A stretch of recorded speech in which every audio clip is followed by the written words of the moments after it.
तृतीय अध्याय।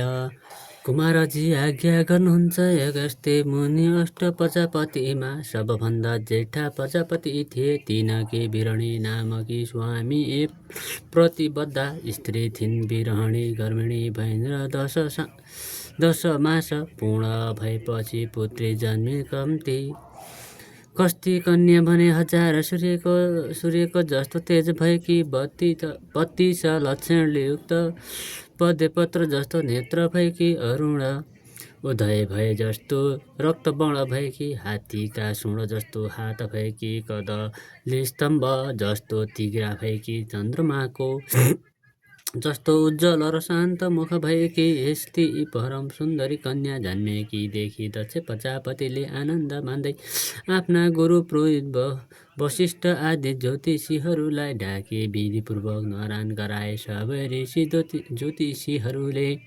ज्योतिषीले गणना गरेर भने, हे दक्ष प्रजापति, यी बालिकाको नाम सतीदेवी भने तिनै भुवन महाप्रख्यात हुने छ। दक्ष प्रजापतिले भोजन गरे, दक्षिणा दिई बिदा गरे। सबैजना आफ्ना आश्रममा गए। हे मुने, यो कुरा धेरै लामो छ तापनि म संक्षेपमा भन्दछु। त्यसपछि बिरणीका क्रमले 33 कोटी कन्या जन्मे। ती सबैलाई दुवै दम्पतिले यथायोग्य रूपमा पालना गरे। अनि अत्यन्त मुनिले सोधे, हे कुमार, ती कन्याहरूको विवाह 33 कोटी देवतासँग कसरी भयो त्यो पनि सुन्ने इच्छा छ। त्यति सुनि कुमार आज्ञा गर्दछन्। हे अगस्त्य मुनि, एक दिन स्वर्गका देवता ऋषि यक्ष गन्धर्व किन्नर र 10 दिक्पाल जम्मा भई सभा गरेर भने, हाम्रा स्त्री छैनन्। दक्ष प्रजापतिका 33 कोटी कन्या विवाह गरौँ, तर कन्या माग्न कसलाई पठाउने भनी म तिमीलाई नारदजीलाई डाकी सबै कुरा बुझाए। दक्ष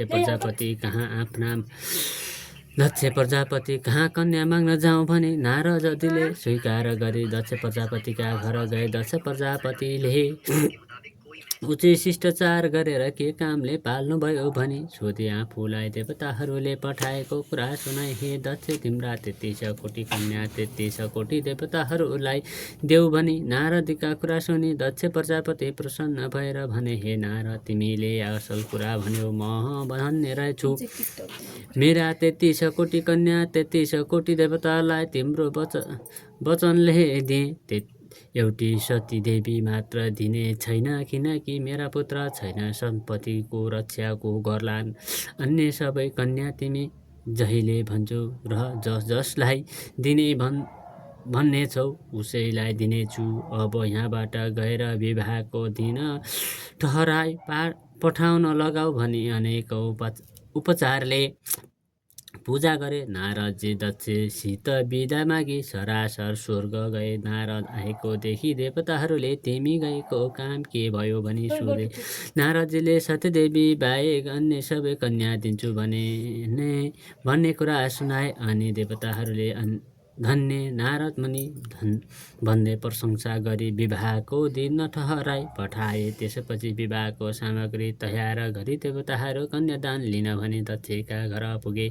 उनले देवताहरू आएको देखि आनन्द मान्दै मङ्गल यात्रा गर्दै आफ्नो मर्यादाले सतीदेवी बाहेक 33 कोटी कन्या नारदजीको आज्ञाअनुसार 33 कोटी देवताहरूलाई कन्यादान दिन देवताहरू कन्यादान पाई हर्षपूर्वक आफ्ना स्त्री लिई आफ्ना आश्रम गए।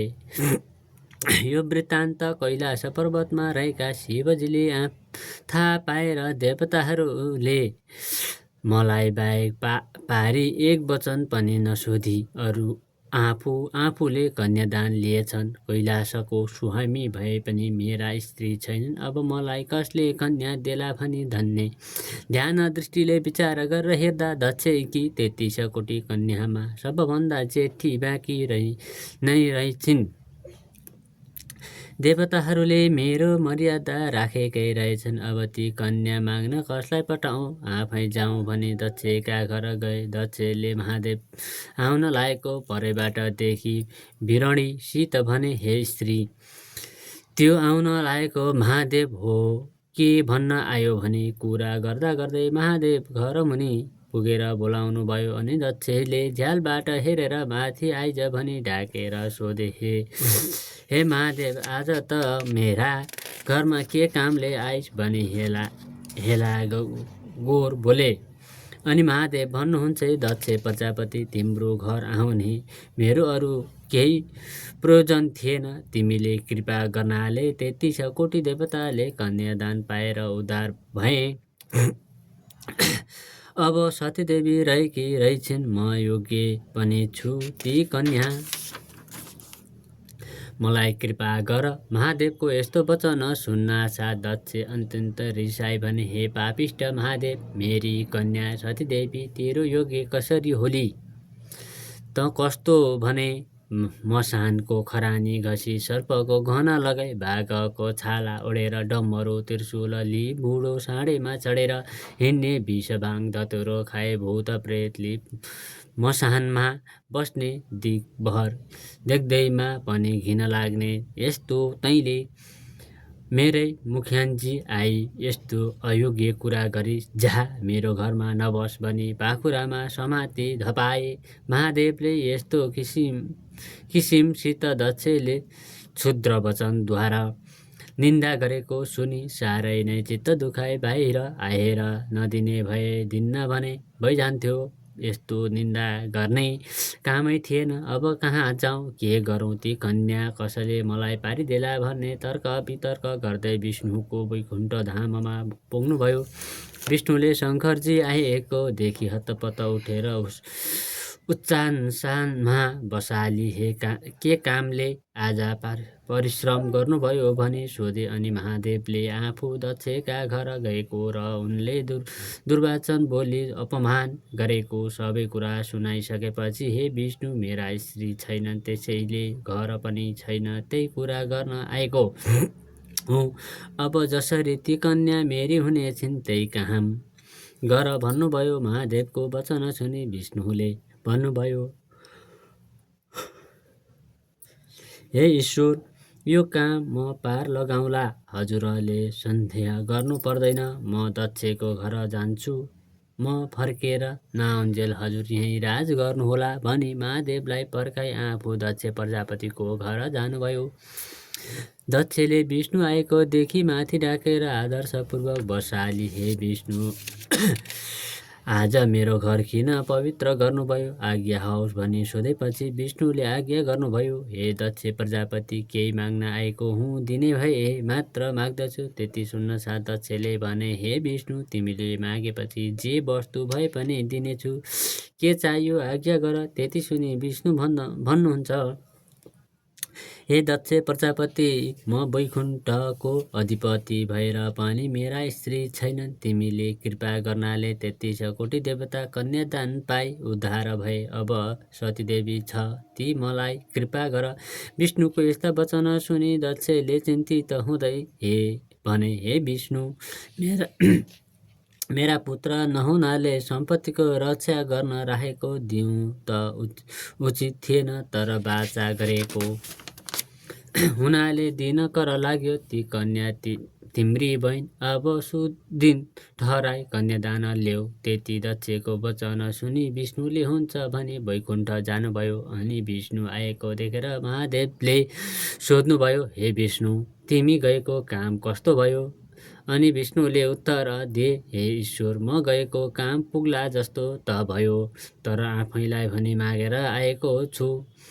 हजुर वृद्ध सन्यासीको रूप धारण गरी कन्यादान दिने ठाउँमा आई भिक्षा माग्नु र मलाई भिक्षा नदिई कन्यादान दिए लिने दिने दुवैलाई श्राप दिनेछु भन्नुहोला। अनि म, हे सन्यासी, मेरो लग्न बित्न लाग्यो, कन्यादान भइसकेपछि भिक्षा दिनेछु, न श्राप, बरु यहाँ आएर बस भनी आफू बसेको छेउमा बसाली राख्नेछु। र दक्षले कन्यादान दिँदा आँखा छली सतीदेवीको हात हजुरको हातमा पारिदिनेछु। त्यस दिन यस दिन यो बेला आउनुहोला भनी दक्षसित भएको सबै विवरण एक एक गरी सुनाउनु भयो। विष्णुको कुरा सुनेर प्रसन्न भएका महादेव अवश्य आउनेछु भनी गदगद चित्तले कैलाशमा जानुभयो। इति स्कन्दे पुराणे केदार खण्डे माघमत्ने कुमार अगस्त्य श्री स्वस्तानि व्रतकथा दर्शक न्याय विवाह प्रणम तृतीय अध्याय।